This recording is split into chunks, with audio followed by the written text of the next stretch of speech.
Okay, hello everybody. Can you hear me is the first thing. So, hello everyone. Can you hear us? Um, Let me just check. Oh my goodness, got to turn my computer down because that's really important. But yes, we've got a lot coming up. So, Fescamada Khalid, hello Mark. Hello everyone. Hello Rob. I'm still waiting to hear if you can hear me or not. There you are. Hello. Hello. Yes, we can. Thank you, Here We Tow. Right, as I know we can hear me, that's all the technical glitches out the way. First of all, you don't want to see me. Dougal! Dougal, I'm really sorry that we're in the house, folks. Come on, Dougal. Come on, your public want you. Come on, up. There we go. There we go. There we go. Right, you can all click off now because he's here. Yeah. I know I'm apologising, we're in the house. I wanted to do this, first of all, outside. And then second choice was Glynis. Glynis is on the drive. Unfortunately, none of those are going to work in sort of 30-mile-an-hour winds. So, and I couldn't plug the microphone into the phone because I need the power and all this kind of thing. So, anyway, we're going to kick off and just say hello to everyone. Thank you so much for joining us. Oh my goodness, we've got 115 watching at the moment. So I'm really sorry if I don't see your name or read you out, read your name out. It either means I've missed you or whatever. So I've said a lot of hellos already to people who have been in the chat. A big hello, especially to Shana, to David Bell, and to Rich from the channel Get Your Legs Down, because they are moderating tonight. They've all got their shiny blue spanners. So we've got Shana over in Portugal, David in Yorkshire, and Richard down in Brighton. We've also got a special guest. We've got many special guests actually. We've got a special guest currently in the chat, and that is Marcus, fan for van.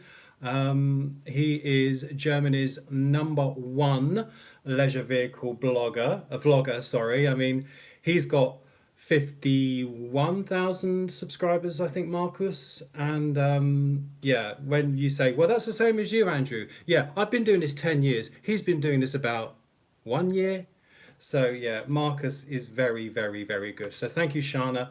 Shana's just put up a link to Marcus's channel. And we're also expecting another very special guest from Germany tonight too. I'll give you a clue.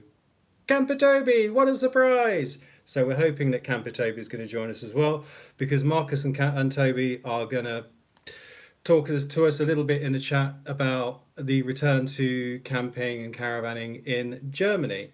So, there's Camper Toby. Hello, Camper Toby. Thank you for joining us, along with everybody else. It's really good to see so many people with us. So what we're going to cover tonight, we've got 3 things on the agenda, which doesn't sound a lot, but trust me, it's going to be quite a lot to go through. First of all, we're going to have a quick chat about how we're getting on in the Outer Hebrides in our new home. Then we're going to go on to buying your first caravan, camper van or motorhome. We're just going to touch briefly on that, how that's going to look in the post-COVID UK.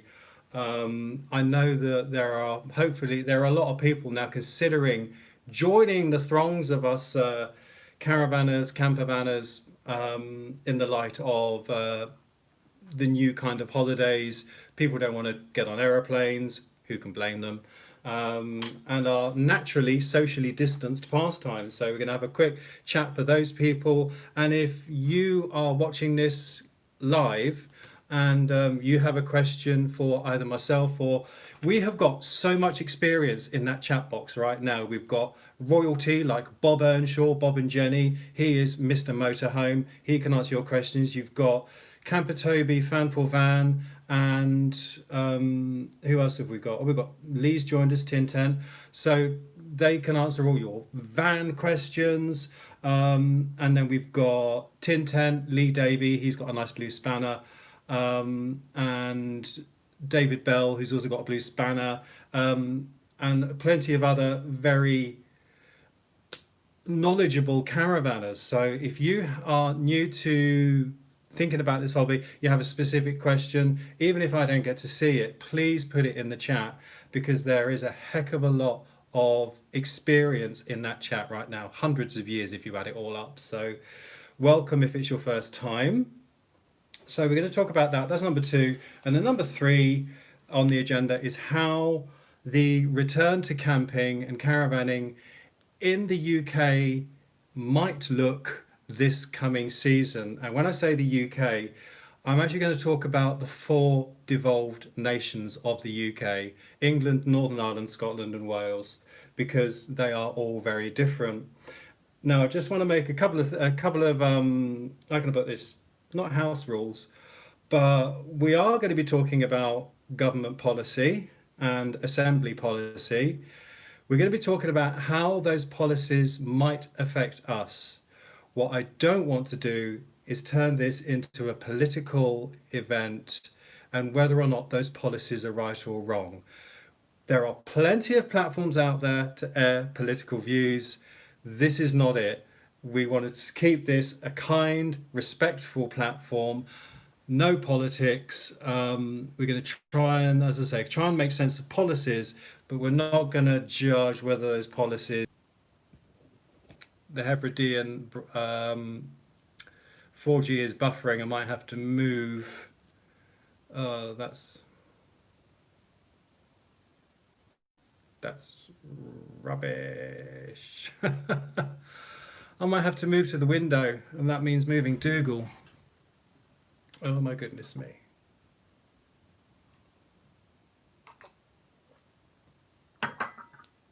Right, come on, Dougal. So I hope you can hear me all okay. I'm back. Oh dear, I'm trying to rely on 4G here. So, sip of tea for fortification. Well, you're obviously seeing me, so that's good. I'll try and get this over there to get. I'm still getting the worry thing on my screen. You can tell I'm nowhere near as professional as this as Karina and Jules at Here We Tow. Oh dearie me, dearie me. I'm going to unplug that. Right, come over here and give a bit of a dialogue, because here I get a better signal. Right, okie dokes, fine. So first of all, I had a question from Andrew Campbell about moving to the Hebrides. Why? How's that, folks? I'm really sorry about this. I'm really sorry about this. See, I was hoping to do this out in Glynis where we get a better signal. But good. Thank you, Shana. Good. I'm trying to be in line of the tower. Make an aluminium foil hat. So sorry about that, folks. Right. Why the Hebrides? Well, it wasn't for the 4G signal, Andrew. But no, I love it here. It's been a bit tough trying to settle in, first of all, with the winter, because I moved here in January. And then, of course, we have the COVID lockdown. So it's not been great for meeting people, but I have met people locally. And one thing, I know we've got some Gaelic speakers in the chat tonight. Fescama, Hiladinia, Egavel Gaelic. And that is, the people in Uist are generally so relaxed and they're very encouraging for Gaelic speakers. And the Gaelic speaking locals here, they do all speak Gaelic with me. And that's really, really, really nice. So I would encourage anyone who speaks Gaelic to move to Uist, basically. So I love it here. We are so happy. We are really, really, really happy here. So yeah, I should buy a signal booster. It's the first time, of course, this has happened, but anyway. So you're all saying it's worse now since I've moved. So maybe I'll go back to the computer. See how this goes on. Oh yeah, but we've had pretty pants weather, Simon. We have had fairly pants weather, but I like it. You gotta like bad weather to be in the Hebrides. And I have caught the sun, yes. So, okay for the last few minutes. Thank you, Rich. So, we want to talk about, for first timers who are joining us, whether or not to buy a camper van, caravan, or motorhome, and how buying that is going to look in the post COVID UK. So the good news is, in England at least, and only in England, we'll go on to the devolved nations later. From about the 1st of June, dealerships will be opening up. Some of them will be open and some will be open purely by appointment. Now, if you go to the blog for Here We Tow, Jules and Karina just put up a blog post a couple of hours ago, didn't you, Jules and Karina, about how this might look. So the dealers are all opening up, at least in England, and they're also reporting record sales, many of them. But for those of you who don't know, I think there's a lot of people think camper van and nothing else. And camper vans are great. I mean, we've seen David, oh gosh, I've forgotten his brand. David with the Fords, help me out here. Oh gosh, I know here.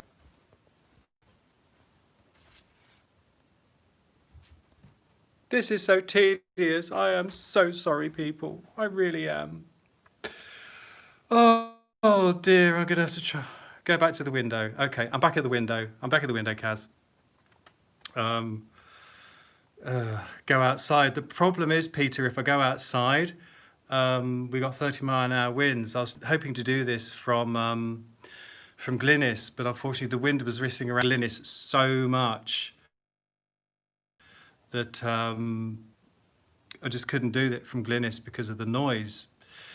So anyway, yes, we were talking about the dealer network in England is getting back. And I just wanted to go through with you, if you're thinking of getting a camper van, caravan or a motorhome, a few of the main advantages and a few of the main disadvantages. And as I said, if you do have a pressing question that does, please put it in the chat, because even though I can't keep up with it, I'm being told all sorts of things. Go back to the computer. No, stay where you are. So I cannot at the moment catch up with the chat. I only see like one box at a time on my phone screen, and if I go back to the computer, I'll probably lose you. So yeah, please do pose a question in the chat for people who are in the chat, because there is so much experience in the chat right now. So first of all, there's a lot of people buying camper vans for the first time who maybe not have the full experience. And of course, that is great because you've got everything with you all the time. And you got your loo and your shower. So like, for example, now in England and in Scotland, and I believe, and in Wales too, you can go and visit people outside, and as long as you stay 2 meters away, etc. But you can't go in their houses and use their facilities. Well, of course, if you've got a camper van, you've got your facilities with you. Camper vans are easy to drive, they're easy to set up.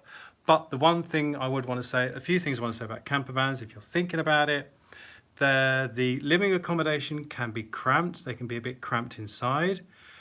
They can be taller than your car, especially even pop tops can be quite tall, too tall to get into a multi-story car park. And speaking of car parks, if you can get in, you've also got to think of the security aspect of having everything with you when you're out and about. So that is they're just a few things to think about with a camper van. With a motorhome, you've got all those advantages of a camper van as well, and you've got more living space, but of course it's so much bigger, and you may need bikes to put in the garage, so get one with a garage. But then of course a lot of people with motorhomes rely on public transport, and of course right now, is public transport going to be a good idea or not? So I'm not saying what's right and what's wrong. I just want to throw a few things out there for people who are considering their first leisure vehicle, of things they just might not have thought about. And then finally, caravan. Now, there's a lot of people who wouldn't buy a caravan just on principle, which is daft, because they're cheaper to buy, they're better for long stays, for holidays, than they are for touring. You've got your car on site, so you can take your car out and about, and you've got way more living space, so they're really more practical for families. Downsides being you've got to tow them, and towing puts a lot of people under pressure, and you've got somewhere to store it. And it's the same with a motorhome. You've got to store it. If you haven't got room at home, you're going to have to find storage for it and things like that. So these are just sort of things to think about. And if you are thinking about getting a camper van, not so much a camper van, but a motorhome or a caravan, is also, you've got to bear in mind when you've got your license, your driving license, because if you passed your license before the 1st of January 1997, like me, you can drive up to a rig of up to about eight tons or something, which is everything. But if you passed your driving test after the 1st of January 1997, you can only drive a motorhome or a car and caravan combination of up to 3.5 tons. You might think that's quite limiting, but really, if this is your first one, I don't see why you would have to go over 3.5 tons on a motorhome. With a car and caravan, that still offers you a caravan of like 1,600, even up to 1,700 kilos MTPLM. So there's a huge choice of lighter caravans and motorhomes out there. Just be aware that that would be a restriction if you passed your test after the 1st of January 1997, unless of course you went and did a B&E test on top of that, which is a lot of money. I would say if this is your first purchase, I would go for something under 3.5 tons. See if you like it, see if you like the lifestyle. And then if you do, like Stephen Willis, Stephen's got his B&E, I do believe. So if you've got any questions about that, put them in the chat for Stephen. I'm sure he'll be delighted to answer, because he has to chauffeur around his missus. Is Carla in the chat, by the way? Anyway, oh, hello, Rob. Hello, Robin, and hello, Rolling with the Robsons. I'm really sorry I can't interact with the chat here. I suppose I could run and get the computer, because I feel I'm missing out on everything. I'm missing out on all the chat. So we talked about buying. We talked about buying at shows. Buying at dealerships. The questions on everyone's minds right now are, what about the shows? And the two shows are, of course, Düsseldorf, Caravan Salon in Düsseldorf, and the NEC show in October. So the official line, folks, is that both shows are still going ahead. The Caravan Salon in Düsseldorf is insisting they're still going ahead, and the NEC show in Birmingham is also insisting it's still going ahead. A lot of us know that the Erwin Heimer group, which is it the biggest group in Europe, has already said it is not doing any European shows. Now, I've heard that Düsseldorf is down to like 5 halls, which is quite small, and the NEC is still given over part of it to the Nightingale Hospital.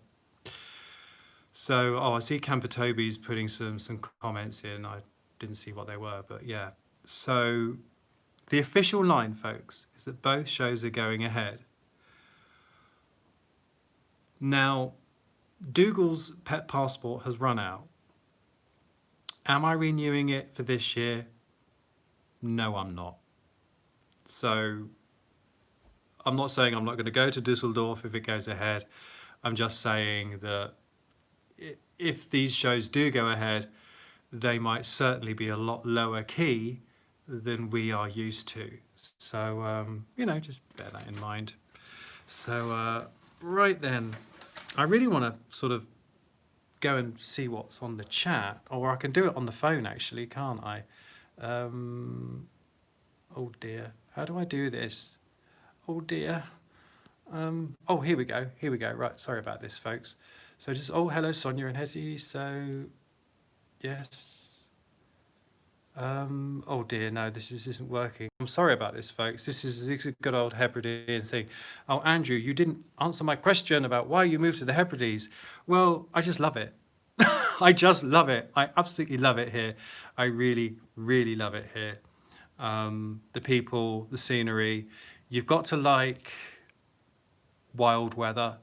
But there's a sense of community. There is society.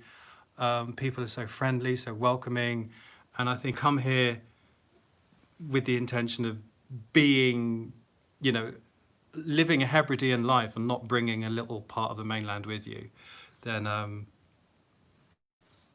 everyone accepts you, and as I say, even the Gaelic speakers speak Gaelic with me. I love it. So, right, okay. Now the bit you've all been waiting for is the return to camping. How's this going to look? And the short answer is nobody knows, because I have spent the day studying government policies from England, Wales, Northern Ireland, and Scotland, and not one of them mentions campsites. So a lot of it is down to interpretation of where campsites fit in with this. Now, I think a lot of us know, here we go. So Campertober is telling us, oh, he's still on about, telling us about Caravan Salon. Yes, they've cancelled Oktoberfest, but our Caravan Salon's still going ahead. But Toby also tells me that the campsites in Germany are open. And also, I did hear from, who was it I was hearing from? Sky on the Road was telling us that Portuguese campsites are also open, but only operating at 2/3 capacity. But you've got to remember, in the UK, in all four devolved nations, that we have much greater spacing between our pitches than they do over in mainland Europe. So I don't see that we're going to need to reduce the capacity of campsites. So I want to kick off this section too by referring to Keith and Michelle's video, Carefree Camping. I don't know, I haven't seen them come up. I don't know if Keith and Michelle are watching Carefree Camping. They managed to bag an interview with Nick Lomas, who is the Director General of the Caravan and Motorhome Club, and he gave us a lot of interesting insights into how it might look when we go back to caravanning, motorhoming, and also he's telling us that too, how people like the Caravan and Motorhome Club, the NCC, National Caravan Council, and the British Holiday Parks Association, they're all lobbying to try and get the campsites open, because as I say, we're not going to get this political, but at the moment it appears that most devolved nations are classing campsites as hospitality, which puts them in the same boat as hotels and restaurants and pubs. And of course we're not. Campsites are outside, open air, social distancing, it's all there.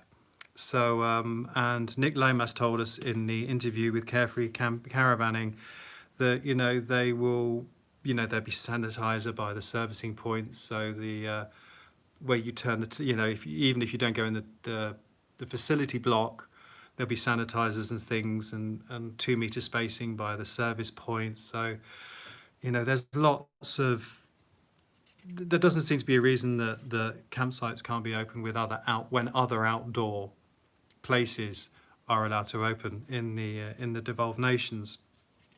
So going through each one in turn, England has a 3-step plan. We're currently in step 1. I think step 2 is phased in from the 1st of June, which allows retail to open, but not hospitality. So in England, they can open Primark, but they can't open campsites. We're not passing political comment here. Step 3, which will happen no earlier than the 4th of July, includes hospitality. So as long as England includes hospitality, campsites under hospitality, and of course it's no earlier than the 4th of July. Obviously all this is dependent on the R figure, the rate of whatever. It's all dependent on science and things. Basically, as long as things don't get worse, as long as things continue to get better, 4th of July is looking good for England. Wales. Now, I really like what the First Minister, Mark Drakeford, has said in Wales, which he says their way out of this situation is, quote, part of a conversation. So basically in Wales, they're saying this is not a given. These are starting points for conversations to go forward. Now in Wales, they have a traffic light system, red, amber and green. Different sectors could be in different colours at the same time. And what doesn't make a huge amount of sense is that while they're still on lockdown, certain outdoor leisure sites will be permitted to open on red. Other outdoor leisure sites will have to wait until amber. So red will be the next phase. Oh no, red, I think, did that not start in Wales? But anyway, it depends where campsites come under that. It doesn't specify. But amber does include non-essential retail, but it does not include restaurants or pubs, hospitality. So I would hope that when Wales enters the amber phase in leisure, that campsites will be classed the same as non-essential retail and not as restaurants or pubs, because restaurants and pubs have got to wait until green. When that is, no idea. And what's very interesting about this, folks, is the fact that this really is the first time that the devolution of the UK nations has made such an impact on people all around the country. So the English now cannot travel to Scotland or Ireland or Wales for leisure. It's very interesting. Northern Ireland has a 5-step recovery plan, and step 1 does allow for the opening of outdoor spaces, for example, golf and tennis. So again, my opinion would be surely an outdoor space includes a campsite, but it doesn't say. It doesn't say. Step 2 will be allowing for open air museums. Step 1 has been in effect since the 19th of May, but the definition of step 1 in Northern Ireland is it allows outdoor activities, work or leisure, where social distancing can be maintained, but no contact with hard surfaces. So that's kind of thrown camping out, because you really can't go camping without touching a tap or an electric hookup. Oh my goodness me. So one would hope that in Northern Ireland it comes with step 2. When that will be, we don't know. But step 2 doesn't actually specify that you can have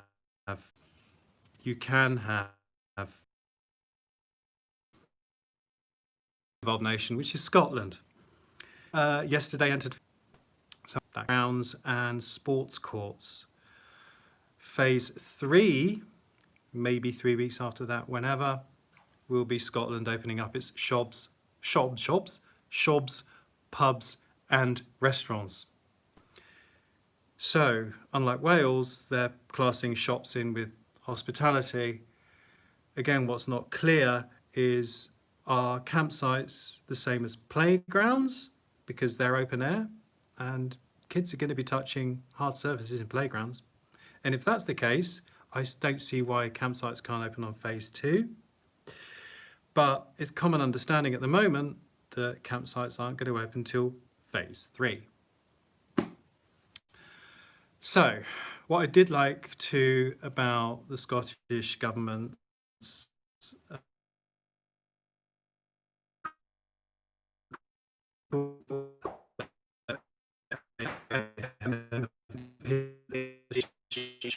to a mere 18% of normal. Oh dear, people are saying I've gone again. Oh my goodness me. Oh no.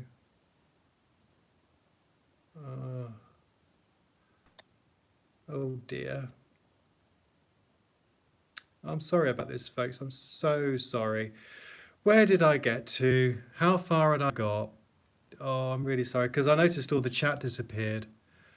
Had I got as far as Scotland? And oh, I'm sorry. How tedious for you. Ha mi ish tapa levavark.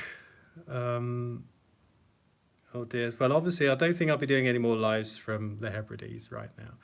Mads, I got as far as Scotland. Thank you. Please repeat about Calmac. Thank you, Karen. So, Karen, now for everyone else. Yeah, Scotland, start there. Thank you, Faith, for being patient. Mark, the Klingons are back. Thank you. Oh, my goodness me. Sorry about that. So we got as far as Scotland, phase 1, 2 and 3. how phase 2 is playgrounds, phase 3 is retail, and we're kind of hoping that campsites will be classed more as playgrounds than they are as a shop. Fingers crossed for everyone. So we were talking about local measures, and the Scottish Government is quite keen, keeping an open mind about local measures. I've lost the chat, so I really hope that doesn't mean I've lost you again. Get a Mo. Hello Mo. Hello Mo. Good to see you. Get a 4G dongle. Yes, I think I will need to if I want to carry on doing this again. So how welcoming are islanders to new people moving here? I'll just go off on that very quick tangent. Very welcoming if you want to be an islander. If you respect the islands, you respect the people, you respect the culture, and you want to contribute to the community, people will love you. If you want to bring a little bit of your mainland existence with you, put your walls up and put a do not disturb and a no turning sign up in your drive, I'm not sure you'd be quite so welcome, because here it's all about community, and that's why I moved here. So yeah, I've found I've been welcomed very much, so I'm very, very happy here. So we were talking about you coming to the Hebrides and when you can do that. So according to our local MSP, Alistair Allen, because CalMac need to put physical distancing in place, that means they are down to a mere 18% of their capacity, the normal. So not 18% less, that means they are a total of 18% of their normal capacity, which means that basically CalMac ferries will be, I've lost the chat again, I hope that doesn't mean I've lost you again. It means that CalMac ferries will be basically earmarked purely for essential island travel until further notice. As far as welcoming visitors, there's no official line yet because it's still very fluid. There are few health facilities here for a lot of people coming in. So like many rural areas like Cumbria, like Cornwall, like Wales, there just isn't the infrastructure here to cope with a huge amount of tourism right now while there is this thing going on. So there are lots of meetings going on, things like, for example, if there is the possibility to test people before they came, because again, no responsible tourist wants to be that person to bring the virus to the islands, because right now on Uist and Barra there are no confirmed cases.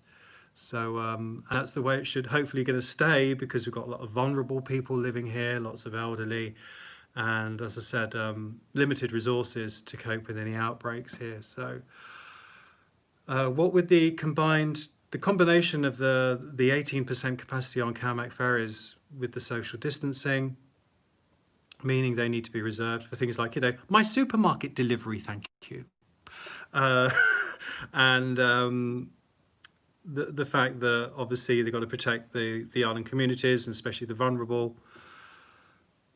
Who knows? It's not going to be a fast process. And even if mainland Scotland enters phase 3 sort of in the middle of summer, it doesn't necessarily mean that the islands are going to be available for visitors. I mean, there might be a 14-day quarantine, we just don't know. But as I say, unfortunately, it's not looking overly promising for tourism in the islands this year. Not writing it off though, because who knows, they could find out tomorrow that they can test you to see if you're carrying the antibody, whatever, and they could start issuing green cards next week, and if you've got a green card you can go where you like. Who knows? I mean, that's a little bit tomorrow as well, but you just don't know. So it looks like Bob said something very interesting. Trouble is now, how am I going to get this? I mean, I've kind of said all my thing now. Stay local, Peter. Absolutely. Rob, thank you for bringing that up. Nick Lomas, the Director General of the Caravan and Motorhome Club. did stress that it would be good to stay local. Again, we're not going to dissect policy here. Sorry, while I look over at the chat here. Yeah, and Bob Earnshaw. Well, Nick Lomas, Bob Earnshaw, both very influential, important people, I say. Absolutely, stay local. I mean, I was surprised. I'm not going to pass comment, but I was surprised in England that you can drive as far as you blooming well like to go to the beach and that sort of thing. Here in Scotland, they are stressing it's really about 5 miles. And personally, you know, I feel that Bob and Nick and everyone are absolutely correct when they say, you know, try and keep it a bit local. Now, I've also mentioned a lot of ambiguity about these phased in returns in all the devolved nations. Nothing says camping or anything like this. A lot of them are classing hospitality, which is inside. We're not inside, but we're media. But today I wrote to my MP, and he's a lovely MP, Alistair Allen. And I just basically said to him, hey, Alistair, you know, thank you for everything you're doing a great job. Communications are great. May I please make a suggestion about campsites, you know, and just remind your MP, there's no need to come down like a ton of bricks, but I've just said to him, look, they're naturally socially distanced, blah, blah, blah. They don't have to open facility blocks. Modern caravans and motorhomes and camper vans have got their own facilities, blah, blah, blah. What harm can it do? So that's what I've done. I've written to my MP and said, you know, please, can you sort of clarify this? There are a lot of people who want to know. And so that's what I've done. And if you feel strongly, then I would suggest doing the same. You know, write to your MP. I've lost the chat again. Oh, and Desmond Donners, that's what you've done as well. Well, yes, well done. And there's a few people who are quite up as well. But also we got organisations lobbying for us. As I said, we've got the Caravan and got the NCC, and we've got the British Holiday Parks Association.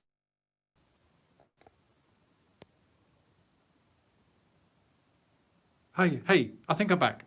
I think I better wrap this up because this is really tedious.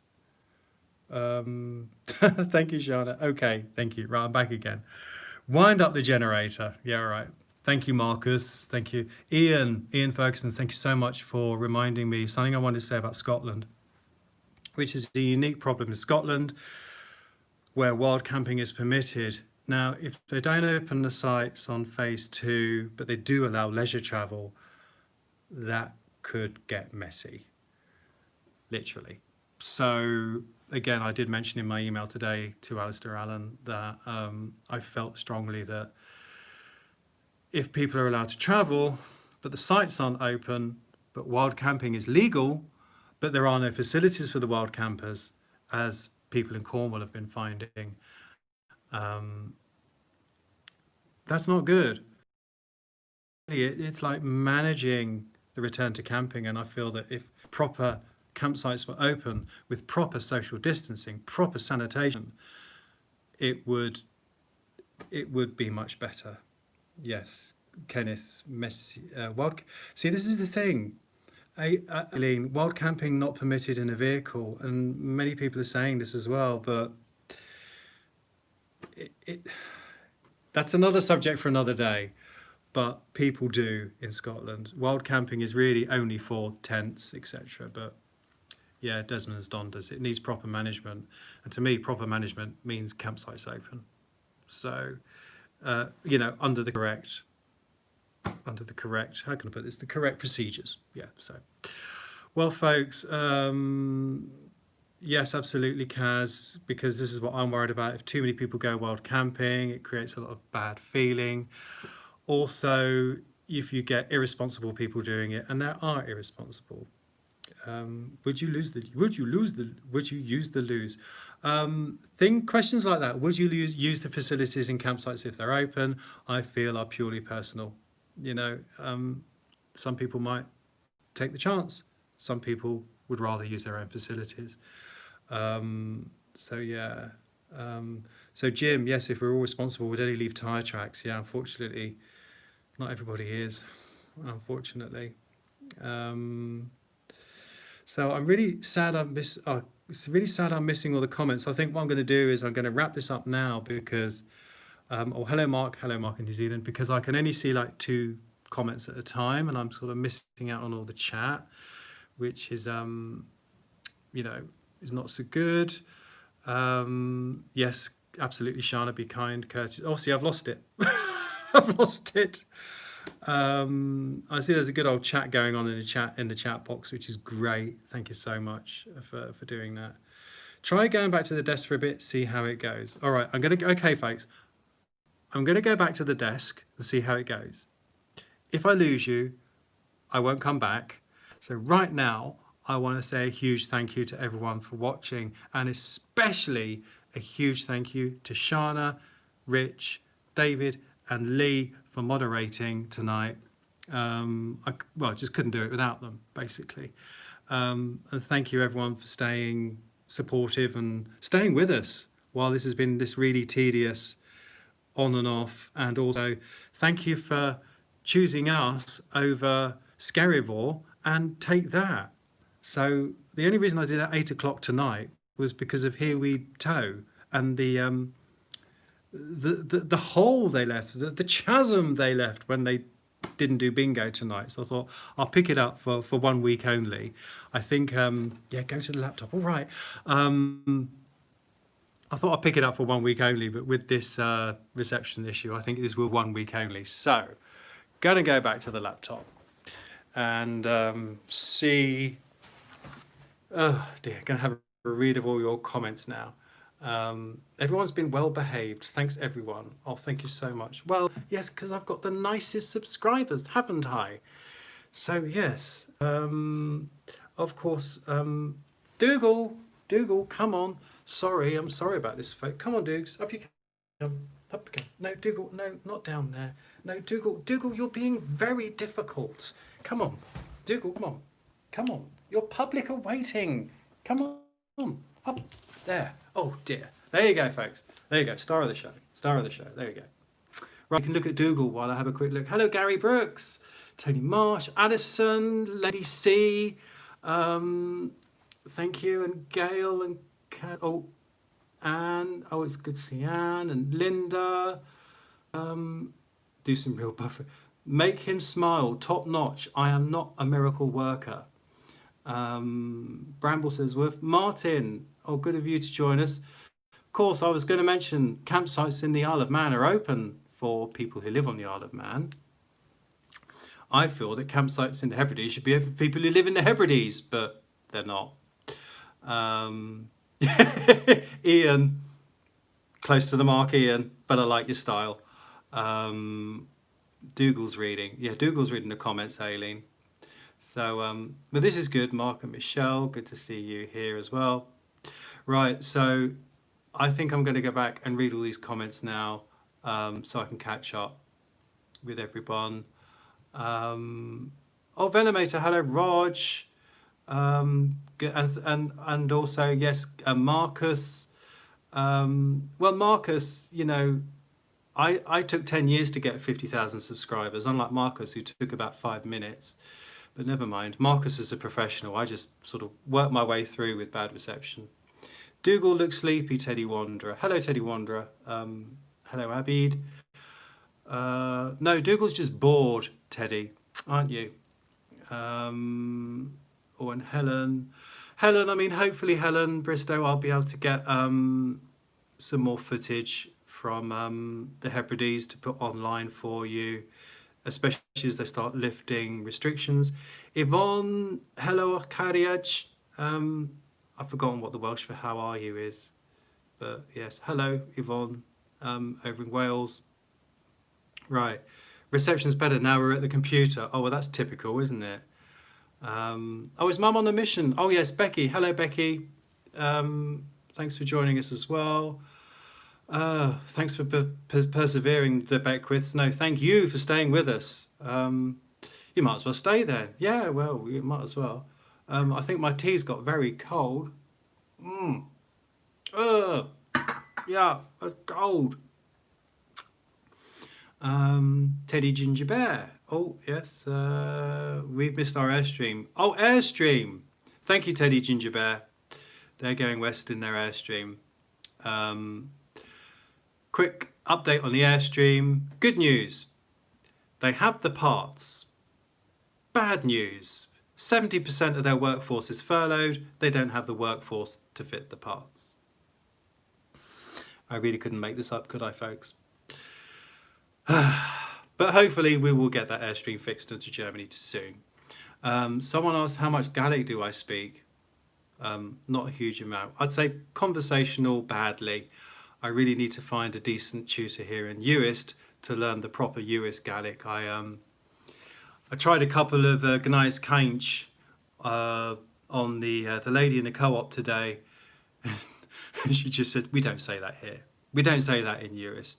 So thank you, Mark. So Mark Ray, he's here. He will understand when I said to the lady in the co-op, oh, chami chosonori brog. And she looked at me and said, is this shoe? And I went, yeah. Chachol mishin ariv hananurisht. Oh, gamaleshka. So then I said, oh, well, chami chosonori luchans alofa. And then she looked at me again and said, Chachol mi ariv hananurisht. So yeah, Mark, I need to find. I think Katrina Starkey, Katrina Nick and her. I need to chat her up and get some proper Uist Gaelic tuition. So anyway, okay, thanks. Well, I think it's been lovely to catch up now with everyone in the chat. Oh, Karen. Oh, thank you for your kind words, Karen. As he twas. Oh, as he twas. Oh, I love names like that. Thank you so much. And itchy feet, you know, Kianalas, yes. Nachamna uistoch sona maha. Hayad sona gajarav, agus hayad wavasach kurstel, ach kuyu. There's too much Lewis Gaelic going on in here, in this place. So yeah, I was talking to a neighbour the other day. She said, "Oh, there's too much Lewis in your accent." So yeah, Linda's getting bored with all this. So. All right. So yeah, this is in Japan. We confuse the locals trying to speak Japanese, but yes. Oh dear, Rory. Well, sorry you got cancelled, Rory, but hopefully I can do some more vids. Pub goer. Any more vids on minimalism? I don't think so. I'm sorry. Yeah, I think that. Not that I'm, you can probably see it's a very minimalist room here, but I'm just going to try and keep home as a little bit of a private sanctuary. This is exceptional tonight. I can't do this from the caravan because it's too windy with the noise. Too windy with the noise. Too noisy with the wind. All right, folks, so I'm going to wrap this up here. Suitcase trains. Yes, you've seen my suitcase train. There it is. So anyway, well, thank you all so much for joining us. Thank you for putting up with all the breaks in the transmission. Again, a huge thank you to Shana, Rich, David and Lee for moderating. And for being kind to everybody.